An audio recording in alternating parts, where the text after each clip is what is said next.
Hey guys, how you going? Vaul here. Today we're going to talk about Strikezone Wotan, the new campaign by Corvus Belli and Beasts of War, which just came out recently. You might have heard of it if you're in the Infinity side of things. If you just type in Strikezone Wotan into Google, or if you go to the actual address wotan.warconsole.com, you can see this website here. Obviously, you can create an account for yourself with your email and log in and participate. So it's all fairly self-explanatory. I'm not going to use this video to go into the actual specific details about what all of these different graphics mean, because you guys will see that straight away and you're probably all already aware of that. What I'm going to be doing is talking about my reactions to the campaign so far, my expectations, my knowledge of the background and my involvement in it, and just really have a chat about it, have a discussion. Before we can really discuss this campaign properly, though, we need to say that this is a sequel to the previous campaign that happened a year ago, Operation Flamestrike. And if I go to the other tab here, we can see this one. And although you're probably well aware of Strikezone Wotan, you might not be too familiar with Operation Flamestrike unless you were actually, around then and playing Infinity at that time. So, Operation Flamestrike was this campaign revolving around this map of Flamia Island, and what people were encouraged to do was to create an account on the website, and what you do is you have a game with your opponent, and then you capture information about that game by filling in data, and you submit a battle report, which has got photos and images, photos and text, and then maybe a YouTube video, and people comment on it, and you attribute that battle report to a particular theater of war, a particular zone on the map, and we build up stats about how many wins each faction has on that map, and you can see that at least the pie graphs show that. So Operation Flamestrike was really good in a sense that it encouraged people to play. It actually created quite a lot of interest in Infinity, and got that participation happening. So it was really good because of that. Second reason I thought it was good is that a lot of people posted pictures of their models and their games, and these weren't necessarily people that would normally do that. So we got to see some tables that we wouldn't have otherwise got to see. We got to see some armies we wouldn't have otherwise got to see, and we got to see the writing styles of people's bat reps, and that was really enjoyable and interesting. And it created an atmosphere of a narrative and a campaign, and the idea of the balance of power shifting various different ways. Also, the campaign website has these little forums which you become part of. As soon as you pick which faction you're playing for, you can only see that faction's room. Although, as I'll discuss later, you can create another account and see the other faction's forum as well, and play for several factions. And some people might say, and I would be inclined to agree, I suppose, that there were a lot of good things that happened in these forums, a lot of banter, especially in-character sort of role-playing sort of stuff, and we got to hear from people that we may not have otherwise got to hear from on the Standard Infinity forum. For me, however, that's around about where the good things end and the bad things have to be discussed as well, because in a sense it was a good campaign, but in another sense, in another way, it was actually a dumpster fire. It actually really kind of sucked, to put it nicely, for a number of other reasons, and let me talk about those. So first of all, this was a campaign just purely based on the number of wins that each player attributed and added to their faction. So what was happening is that some people who were participating took it really seriously and just uploaded heaps and heaps of battle reports that were only wins, and were usually only against a particular player. So if you happen to have a flatmate you live with, or maybe your brother or your dad or your son or your daughter or whoever that you're playing with on a daily basis, or you're just roping them into play, so that you can upload wins and just farm them for wins and just have that win farming thing going on, and tirelessly uploading these low quality battle reports. Or maybe you're just making the battle reports up. We had people who would just write a little bit of text, say who won, upload an army list, and that's it, and there's no way to verify that really happened. Even with the photos, even some certain videos, we can't be sure that a real full-length game happened in its entirety and was fair and legit. Look, it's just a campaign. But some people bought into it. Some people thought really seriously about that, and the number of wins that their faction were getting or weren't getting really mattered to them, and they were constantly online going on about how a different strategy needed to be adopted. Like we need to sort of upload bat reps of us winning in this camp instead of this camp, or we need to do something differently, or we need to influence the way in which other people participate in the campaign. And it was silly at one point, and then it got worse than silly when a lot of people started, calling each other names and really having a go at each other and Corvus Belli and Beasts of War towards the end there. What ultimately happened is that we had the outcome of the campaign, which was a little bit further ahead than we thought. Like it went on a bit longer than it should have, and then they brought in what's called the AI historian, which is basically a computer program which just weeds out all the reports that shouldn't really have counted. So it picked up all their reports with no photos and so forth, and did that in a very sort of arbitrary, axiomatic sort of way. And it just changed the results in ways that upset some people. I thought it was extremely silly. But one thing that I wasn't surprised by is that at the end of this Flame Strike campaign, what we got out of it, what we were left with in terms of result, is just a poll, right? We just had it was just really a survey. If we look at this graph down here, we go, oh, okay, Nomads and Panoceana and Yujing had the most people playing. They were uploading the most bat reps. Yes, some people upload more bat reps than others, but over a large data sample of thousands, you end up sort of seeing a picture of, okay, well, out of the 8 factions playable, Toha's the least played faction, and fair enough. Toha have the least models. They maybe are the most confusing to get into because of their rules. They might be the least aesthetically popular faction, even though their models look beautiful. Maybe new players prefer to buy, cyber samurais and ninjas or space knights, or they like the nomad aesthetic. So the 3 big factions obviously win, and these other factions never really had a chance. What was really ridiculous is that partway through this campaign, Beasts of War came through, and they said, oh, okay, well, we need to inject this feeling of Combined Army being a threat on the island, even though Combined Army is not a popular faction at this time. So we'll just add some extra points. We'll put in an extra buffer of points into some of these zones. And for me, it was just the total facepalm moment where it's like, I mean, that doesn't get around the fact that, like, still, I mean, it's just like a points being added there, and everybody can see that it's not a matter of Combined Army doing better, or the battle reports being different, or the faction being more popular, or anything except for what it was. So in a lot of ways, this campaign really cheapened my experience of Infinity, and I laugh about it now, but I remember feeling really demoralized and salty about it at one point. Not because of which factions won or lost or anything, but just because I'd spent a lot of effort sort of participating in and uploading bat reports, and the way it made people react and feel was regrettable. So that was pretty stupid. But yeah, there were some good things too. A lot of people saw bat reps and they may not have seen my bat reps. And as a YouTube creator, my main goal is to promote my videos and get my content out there, because I love making bat reps for people. And I guess certain people who otherwise wouldn't have seen my YouTube videos got to see them. So that was really cool. But now we're on Strikezone Wotan, and before this campaign was launched,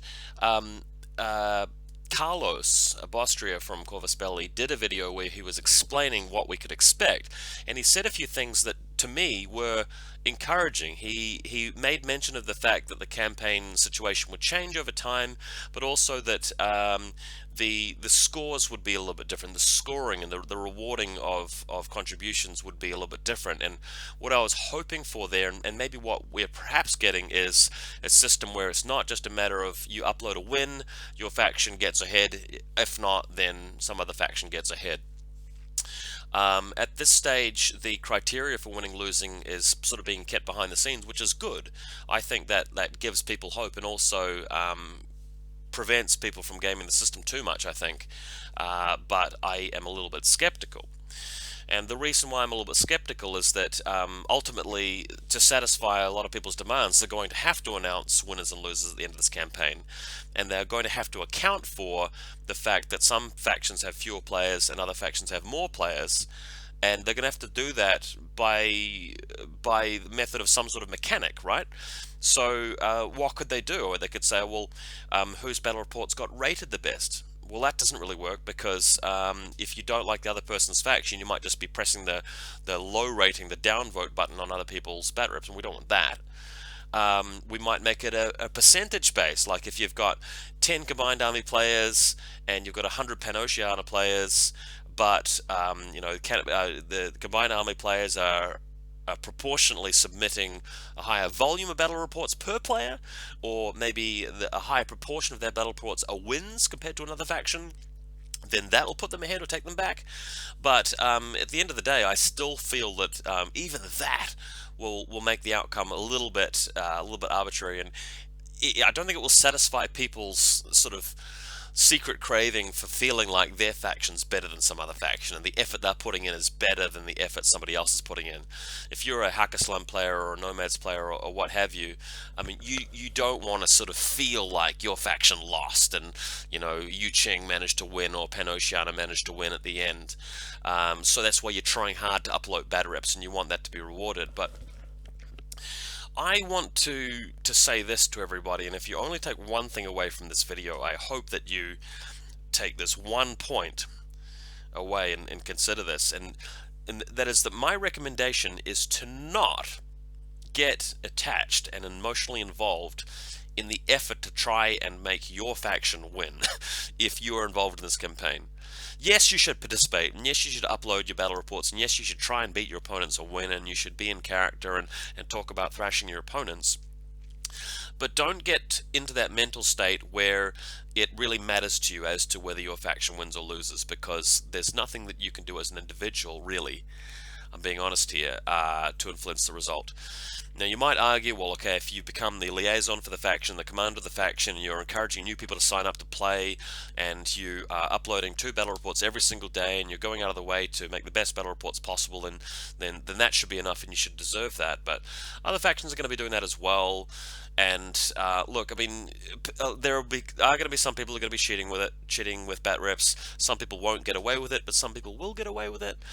If you think about it, I mean, as you can see behind me, there's a shelf load of models. If I wanted to, I'd go out to my living room, set up a table, put the models there, take some photos of them, write a battle report, and create some fake accounts, and do it again, and use filters to make it look like someone else's models. I mean, obviously I'm not going to do that, but you can sort of see how easy it would be for people to just make lots of battle reps if they want to. So what you should do instead, and what my recommendation here is instead, is just focus on having a good time and making the best quality battle reports you can. Don't let your battle reports just take a nosedive as you get bored after weeks and the intense urgency to support your faction grows. Don't get like that. Just upload bat reps at a rate you normally would, and put a lot of effort into them. Have a good time with it, and feel free to chat and character with people and do that. I want you guys to know that I'll be playing Yu Ching in this campaign, but I'll also be playing Combined Army. I've already created 2 accounts, and I might create more accounts.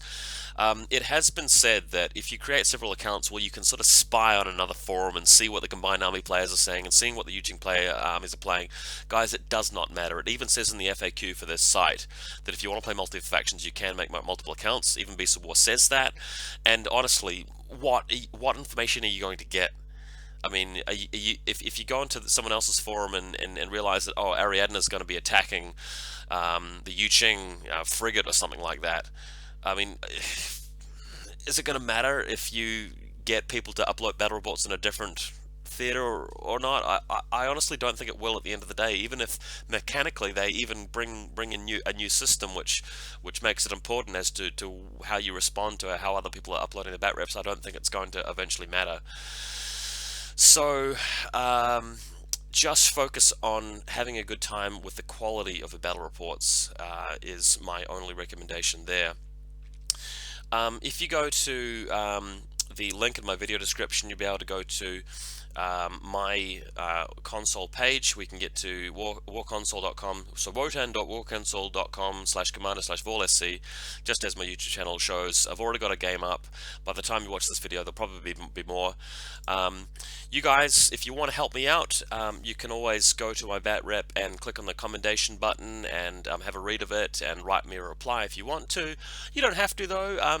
I mean, these points that you get in leveling up, it doesn't really matter. Some people will take it seriously and try and outdo other people with the number of XP points they get.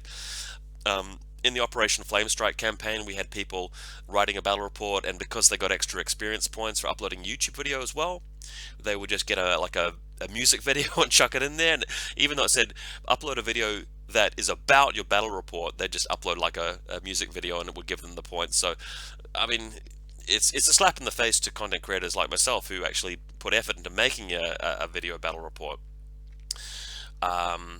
But just don't take that too seriously. Don't try and sort of just game the system to get as many points as you can by spamming the forums and just uploading all the time purely for the sake of that.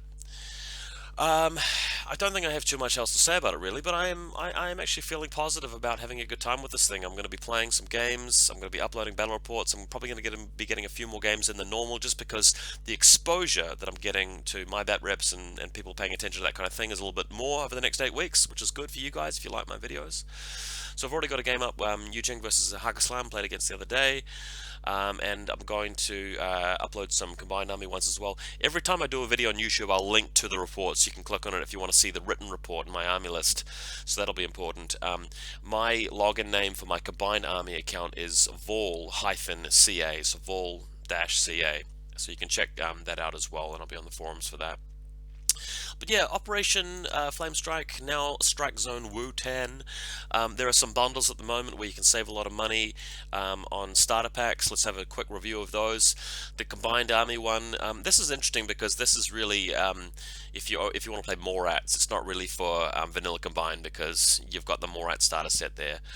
Having said that, if you really want to play Morats and you don't have any combined army models, this is actually a pretty good setup. I mean, I would actually run these particular models for combined, with the exception though of the a couple of models in this this core starter set here, and maybe not all of the Datrats, so but it's certainly viable.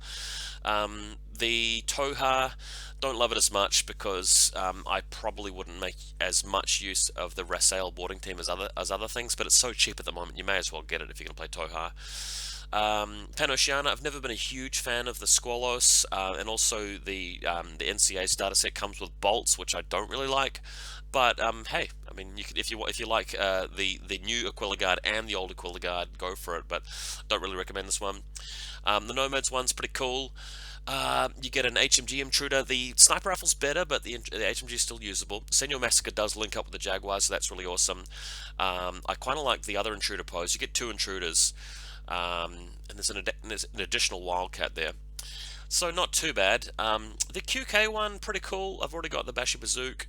I don't really like the Azrael that much, or the Kaplans. In fact, I don't really love this set, but again, it's so cheap. If you're going to play QK, if you're committing to them, why not?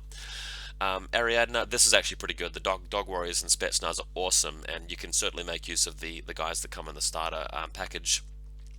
The left one, I almost bought this. I was quite keen on it, but I feel deep in my heart that they're going to actually resculpt the starter set fairly soon. I suspect that they will, so I would hold off on this. And of course, the Yuching one. This is an excellent starter set if you don't already play Imperial Service. I actually own all of these models already, except for Father Lucien. So this is really cool.